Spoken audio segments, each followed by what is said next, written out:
Oi pessoal, tudo bem? Bom, continuando então, hoje nossa última aula sobre metabolismo energético e a gente vai fechar o tema de fotossíntese, tá?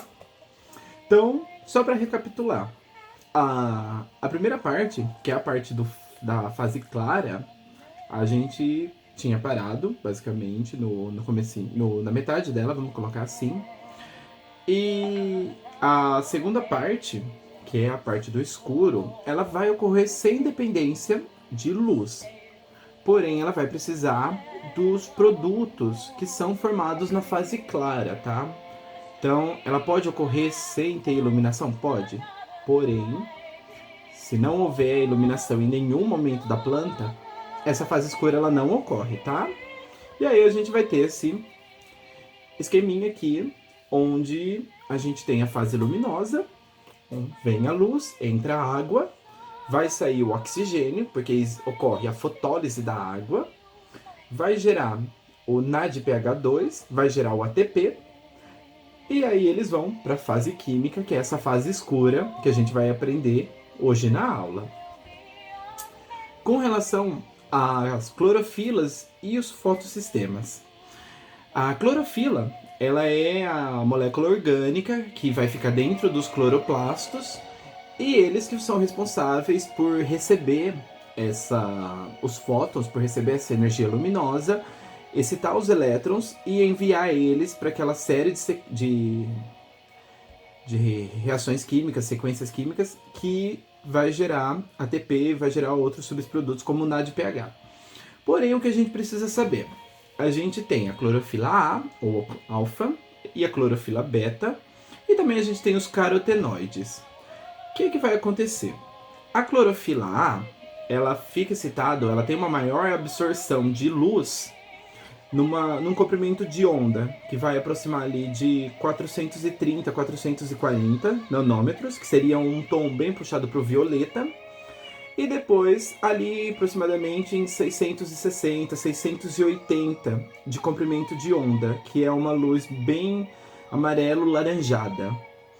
A clorofila B, ela já vai se excitar numa luz mais azul e depois num mediano, numa luz mais amarelada, tá?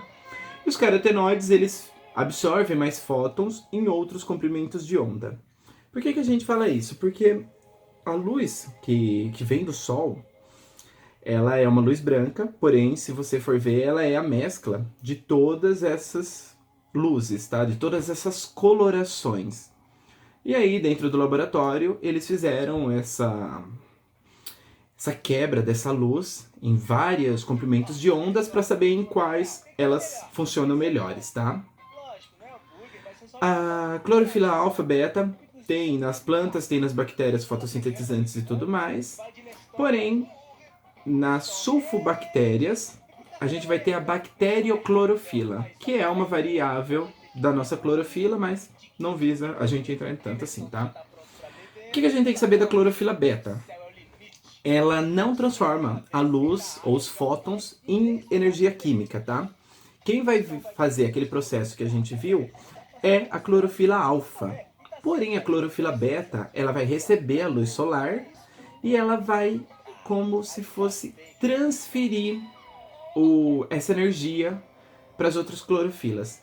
E aí isso vai formar um que a gente chama de sistema antena, tá? Essas clorofilas absorvem energia solar e vai passando até chegar na clorofila alfa.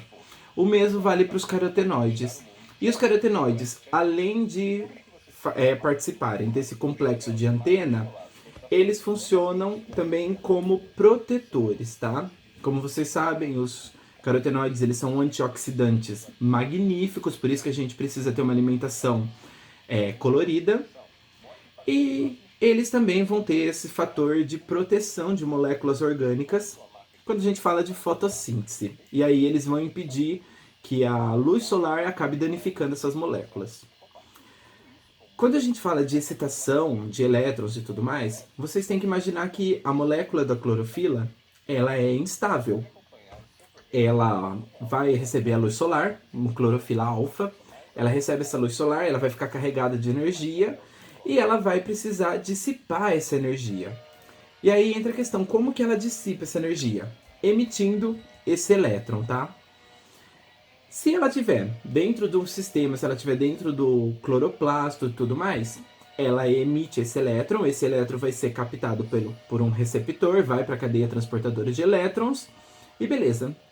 Porém, se a gente fizer uma experiência em laboratório, macerar, ou seja, destruir essas células, destruir esses cloroplastos, e deixar essa clorofila dissolvida ali em álcool, você ilumina ela, elas vão ficar excitadas e aí elas vão emitir esses elétrons. Porém, como elas estão dissolvidas, você não vai ter esse receptor. E aí o que acontece é que ela libera uma luz avermelhada e ela também libera calor, tá? O que é isso? É a liberação energética que essa clorofila está fazendo. Ela ficou excitada quando ela foi iluminada, porém ali agora você está no escuro, não tem o receptor, e ela vai ter que emitir esse elétron. Como não sai para nenhum lugar, ocorre esse fenômeno químico, que é essa bioluminência, acho que não é essa a palavra correta, mas enfim. Ela vai emitir luz, uma luz avermelhada, e emite calor também, tá? Aí, sobre os dois processos. A gente vai dividir fotossíntese, a etapa clara, em fotofosforilação acíclica e cíclica. O que vai acontecer? Em 1940, Robert Emerson, pesquisador, ele descobriu que era possível você utilizar um tipo de iluminação, ou seja, você ampliava a fotossíntese. Então, se você colocasse dois tipos de iluminação, uma de 70 nanômetros e outra de 60 nanômetros, ou seja, os comprimentos de onda dessa altura, você iria superpotencializar a fotossíntese, mesmo que se você fizesse isso separado e somasse as duas. Então, como assim? A soma dessa fotossíntese, onde você tinha as duas lâmpadas funcionando, vamos supor que era 100. Porém, quando você colocava uma lâmpada separada e a outra separada, e você somava os dois, você ia obter um 70 ou 80. Então era menor do que as duas juntas, tá? E aí, qual que foi a explicação? De que existem dois fotossistemas, tá? E um fotossistema acaba sendo um acessório ou impulsionando o outro, por isso que aumenta o rendimento. E isso pode ser até explicado por conta desses picos de ativação, tá? Mas vamos ver os fotossistemas. O que ele definiu? A gente vai ter o fotossistema 1 e o fotossistema 2, que é esse PS1 e PS2, que vem da palavra em inglês photosystem. O fotossistema 1, ele vai funcionar de um comprimento de onda igual ou menor que 700, perdão. Por isso ele recebe o nome de P700 e ele vai ficar na membrana entre os granos, entre as granas, tá? O que é a grana? São aquelas moedinhas dentro do cloroplasto. O fotossistema 2, que é o PS2, ele vai funcionar no comprimento de onda igual ou menor que 680, por isso ele leva o nome P680, e ele vai ficar no resto das membranas das granas, das moedinhas, tá? Características de um, característica do outro. O fotossistema 1, ele é capaz de transferir os elétrons para o aceptor final, que é o NADPH+. O PS2, ele faz a fotólise da água. Somente o PS1 produz o NADPH+, e somente o PS2 faz a quebra da água, tá? Aí agora, vamos ver como funciona essas duas fotofosforilação, que é a cíclica e a cíclica. A cíclica vem do nome de não cíclica. Esse A é de negação. Então, se ela é não cíclica, ela não é contínua, ela acontece uma vez e acaba. Então, é um processo que as algas e as plantas utilizam, vai envolver o fotossistema 1 e o fotossistema 2, tá? Ele vai começar com a excitação do fotossistema 2, que é a clorofila P680. Essa clorofila ela vai ficar excitada, ela vai mandar um elétron para o receptor Q, que é a nossa quinona, E aí, essa clorofila, ela vai ficar com uma carga positiva, porque ela mandou um elétron negativo, tá? Como ela fica muito positiva, ela vai acabar sendo o agente oxidante e, por consequência disso, ela realiza a fotólise da água. E aí a gente tem essa reação de Rios, que está aqui embaixo, onde a gente tem 2 moléculas de água, mais 4 moléculas de clorofila A, alfa, e vai gerar 4 elétrons, 1 oxigênio e 4 clorofila A, só que aí elas não estão positivadas, tá? Então, nesse primeiro etapa, a clorofila 680 ficou excitada, liberou um elétron e quebrou uma molécula de água. Liberou oxigênio para a atmosfera, tá? O que vai acontecer com esse elétron que ele foi liberado, ele foi enviado? A quinona recebe ele. O que a quinona vai fazer? Já falamos isso na aula passada. Ele vai transferir esse elétron para uma cadeia transportadora de elétrons. Vai rolar aquele processo parecido com a nossa respiração. Passa de uma molécula para outra, bombeia elétrons para a camada intermembranar. E aí depois eles voltam pela ATP sintetase e produz ATP. Quem vai receber esse elétron final? A plastocianina. Vamos parar aqui. Vamos fazer uma pausa. Nossa, ele vai passando, bombeia elétrons, depois ele vai para a plastocianina. Como assim? Pensa que é o seguinte. Quando a gente fala que ele passa numa cadeia transportadora de elétrons, a gente vai estar falando disso daqui. A ubiquinona vem, traz esse elétron excitado, cheio de energia. Ele vai passando nesses complexos, vai liberando a energia. E essa energia ela vai ser utilizada para jogar aquele monte de H+, no interior do lúmen. Fica um gradiente de concentração e esse H+, precisa voltar para manter o equilíbrio. E aí ele passa pela ATP sintetase e produz ATP. Só que isso não é suficiente para gastar toda a energia desse elétron excitado. E aí por isso que a gente fala que esse elétron vai e é recebido pela plastocianina.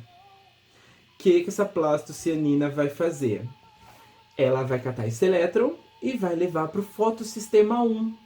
Aí a gente sai do fotossistema 2 e entra no fotossistema 1. O que esse fotossistema 1? Ele recebe esse elétron excitado, já manda ele, já tinha um ali, já mandou também, e já manda essa energia para produzir mais coisa. O que ele vai fazer? Ele vai passar por uma cadeia transportadora também, e aí no final ele vai ter um receptor que vai associar o NADPH+, com esse elétron excitado e vai formar o NADPH2. Com isso, a gente vai para fase escura. Porém, vamos passar por esse esquema aqui agora. Fotofosforilação acíclica. Então a gente tem os dois fotossistema 2, fotossistema 1. Vai entrar a luz solar, vai excitar essa clorofila, ela vai emitir o elétron, quebra a molécula de água, libera oxigênio para a atmosfera. Esse elétron excitado vai ser recebido pelo receptor Q, vai passar por aquele complexo transportador de elétrons, vai produzir ATP e vai para o fotossistema 1. Fotossistema 1 recebe o elétron excitado, envia para o receptor Q, passa pela cadeia transportadora novamente, termina no NADPH, que vai produzir NADPH2. Esse é a fotofosforilação acíclica, tá? E aqui a gente tem um outro esqueminha, para ver se ficou bem batido. Perceba que a gente tem o fotossistema 2, começando ali embaixo com um solzinho. Tem a clorofila P680, emite os elétrons para a plastoquinona. Dessa plastoquinona, ela desce pelo citocromo, vai para o fotossistema 1, sobe até essa molécula, que é a ferrodoxina, e aí ela vai levar e vai produzir o NADPH2, tá? Dentro disso, tem a fotólise de água ali atrás, que também acaba entrando para contribuir para o NADPH, tá? Dúvidas? Qualquer coisa me procurem no plantão. Agora, vamos para cíclica, tá? O que vai acontecer com a cíclica? O fotossistema 2, que é aquele que faz a fotólise da água, ele também pode atuar isolado. Quando ele vai atuar isolado, é para produzir ATP e não NADPH. Se vocês lembrarem da tabelinha que a gente acabou de passar, o sistema 2 ele não faz a produção de NADPH2. Ele só produz fotólise da água, tá? Então, esse processo ele serve para gerar uma energia a mais para a planta e para ela ser utilizada em outras atividades que vai precisar de energia. Por que fala que é cíclico? Porque ele pode ficar ali, volta, volta, volta e repetindo, tá? Tem aquele meme ali do carinha martela, joga a bolinha pro alto. Essa bolinha passa pelas cadeias transportadoras, produz ATP, e aí ele volta para a cloroquina, e aí ele vai ter que ser arremessado para cima. Quem que arremessa essa bolinha para cima? A luz solar, tá? Então vamos colocar aqui no esqueminha do lado. A luz solar vem nessa clorofila, excita os elétrons, ela envia esse elétron, cadeia transportadora de elétrons, produziu ATP, volta para a clorofila. Fica excitada de novo, vai, cadeia transportadora de elétrons, produz ATP. Isso é a fosforilização cíclica, tá? Agora, tá faltando alguma coisa? Fase escura, né? Obviamente. Por quê? Porque isso daqui que a gente viu é a fase clara, tá? Agora a gente vai para a fase escura. Então, a fase escura, ela pode ser chamada de ciclo das pentoses ou fase escura. O que vai rolar? Os cloroplastos, como eles vão produzir essas moléculas, eles praticamente produzem de tudo. Tudo que a célula precisa, desde proteínas, açúcares, até os ácidos nucleicos, eles conseguem construir. Vai sair um produto básico desse ciclo das pentoses, porém ele pode ser convertido em outras coisas, tá? E aí, para isso, o que eles vão precisar para que ocorra esse ciclo das pentoses? Gás carbônico. Então, esse ciclo, que também é chamado de ciclo de Calvin-Bason, ele ocorre também no cloroplasto. Se for numa bactéria fotossintetizante, é no citossol. E ao contrário da fase anterior, não precisa de luz. Ele só precisa de gás carbônico, ATP e NADPH2 para que ele funcione, tá? E aí ele vai ocorrer em células eucariontes, que possuem membranas internas, dentro do estroma do cloroplasto. Como que vai acontecer? Ou resumindo, entra o gás carbônico, ele vai reagir com a 1,5-bifosfato de ribolose, a gente vai chamar de RUBP, e aí essa RUBP vai formar as moléculas de 3-fosfoglicerato. Esse fosfoglicerato é um glicídio, 2 já vão sair dali e pode formar a nossa glicose, e o restante que sobra é convertido em 1,5-bifosfato de ribulose. E aí volta todo o ciclo de novo, tá? Se a gente for nesse esquema, vocês vão ver que a gente tem 3 etapas. A fixação de gás carbônico, que aí a gente vai ter, por exemplo, vamos colocar em números. 6 ribulose de fosfato reagindo com 6 moléculas de gás carbônico e vai formar 12 ácido fosfoglicereico, que nada mais é o nome de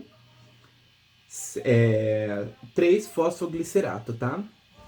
Desses 2 ácidos fosfoglicereicos, eles vão ser convertidos depois por reações, entra 12 ATPs para funcionar, entra os 12 NADPHs, que foram formados lá anteriormente na fase clara, e vai finalizar, ou vai produzir 12 moléculas de açúcares, que são os aldeído fosfoglicereico, ou que a gente chama de PGAL. Desses 12, 2 saem, pode formar uma glicose, e os 10 vão ser convertidos em ribulose monosfosfato, que vai ser utilizado para recomeçar o nosso ciclo de pentoses, tá? Então a gente tem 3 fases: fixação de gás carbônico, produção dos açúcares e regeneração da ribulose de fosfato. Nossa, mas você não vai passar todas as reações químicas? Não, porque não precisa. O que vocês precisam saber é que esse ciclo das pentose, ele tem 3 fases. Na primeira, a ribulose de fosfato reage com gás carbônico, vai produzir o ácido fosfoglicereico. Esse ácido, ele vai utilizar 12 ATPs e os 12 NADs que foram produzidas na etapa clara, vai formar 12 moléculas de açúcar. Dessas 12, 2 saem e 10 são reconvertidas para o início do ciclo. Acabou. E tem também depois o gasto de 6 ATPs nessa conversão da molécula. Só, tá? Pegando essa equação aqui embaixo, para vocês identificar o que é utilizado.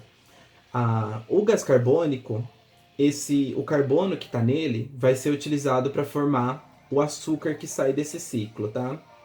E desses 2 NADPH é o hidrogênio da nossa molécula de glicose. A gente sempre fala de glicose e tudo mais, porém vocês precisam relembrar na aula anterior que eu falei que não é formado a glicose de imediato, é formado um glicídio, acho que é 3-glicerol, não vou lembrar agora de cabeça, mas para facilitar a vida de todo mundo, a gente sempre fala que é formada a glicose, C6H12O6. Decorem isso, que facilita a vida de vocês no vestibular. Só pra gente resumir, então, essa fase escura, ou o ciclo da pentose. Ela não depende de iluminação, ela vai depender de ATP, NADPH e gás carbônico. Os glicídios que ali são formados, ou eles saem para o cloroplasto e vai formar sacarose ou glicose, ou eles vão permanecer dentro do cloroplasto e formam amido. No futuro, esse amido pode sair dali, ou ele vai sair da célula, e ele vai ser exportado pelo floema para o resto da planta, tá? Questões de estudo. Tem 7 questões aqui. Se vocês tiverem dúvida da matéria, se tiverem dúvida delas, por favor, me procurem no plantão hoje à noite, tá? Gente, bons estudos. Eu sei que é um tema chato, é um tema complicado, mas estudem porque é importante. E se vocês não conseguirem entender, eu tô aqui, tô à disposição de vocês, tá? Tchau, tchau, se cuidem e até semana que vem. Minto, até a noite.